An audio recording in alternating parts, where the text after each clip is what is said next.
మార్కాపురం జిల్లా కొమరోలు మండలంలో బాణుడు బగబగ మండుతున్నాడు. వేసవి రాకముందే ఉష్ణోగ్రతలు గత వారం రోజుల నుండి పెరుగుతున్నాయి.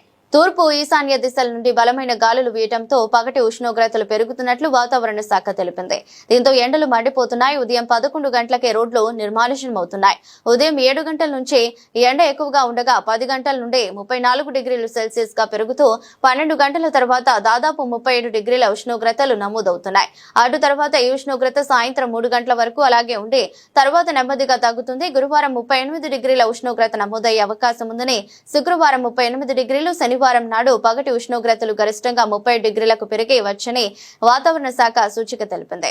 దీంతో ప్రజలు ఎండకు 11 గంటలకే ఇళ్లకు వెళ్లిపోతూ రోడ్లు ఖాళీగా దర్శనమిస్తున్నాయి. తిరిగి సాయంత్రం 5 గంటల తర్వాత జనాలు బయటికి వస్తున్నారు. ఇప్పుడే ఇలా ఉంటే రాబోయే వేసవిలో మరింత ఉష్ణోగ్రతలు పెరుగుతాయని ప్రజలు ఆందోళన వ్యక్తం చేస్తున్నారు.